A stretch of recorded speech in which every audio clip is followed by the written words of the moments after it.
या आईच्या प्रश्नावर तू काहीच उत्तर दिले नाहीस. पुन्हा माझ्याकडे बघत म्हणालीस, माझं लग्न होणार आता.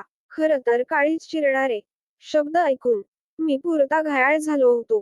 कोवळं प्रेम आपलं बहरण्याआधीच कोमेजून जाणार होते याची कल्पना होती ग. परंतु निशब्द मिसमित करून सावरला तो कोसळणारा क्षण. छान एवढेच बोललो फक्त, पण तू खूप बेचैन भासलीस. माझ्याकडून अशा उत्तराची अपेक्षा नसावी बहुतेक तुला. काहीच न बोलता निघून गेलीस. त्यानंतर आमच्या घरी तुझे जाणं कमी होत गेले. थोड्याच दिवसात लग्नही झाले. नवरीच्या वेशात तुला पाहताना आतून तुटलो खूप मी. निरोपाच्या क्षणी मला पाहून केविलवाणा निशब्द कटाक्ष तुझा बरंच काही सांगून गेला. नजरेनं नजरेला दिलेली कबुली तोच काय प्रेमाचा अंकुर काळजात कायमचा रुजला. त्याला कधी सुकू दिले नाही. पुढच्या काळात तो एक क्षण मनाला उभारी देणारा ठरला. त्या रात्री खूप रडलो ग मी, अगदी हमसून घरात गप्प असायचो. कशातच लक्ष लागेना.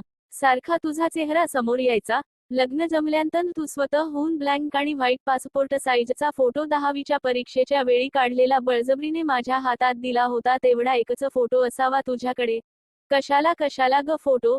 अरे असू दे माझी आठवण म्हणून. तो फोटो म्हणजे विरक्त आयुष्याला लाभलेला परीस झाला ग. त्यानंच अनेकदा धीर दिला, खात्री दिली, विश्वास दिला. एकमेकांच्या मनातले तेव्हा स्पष्ट जाणवत होतं.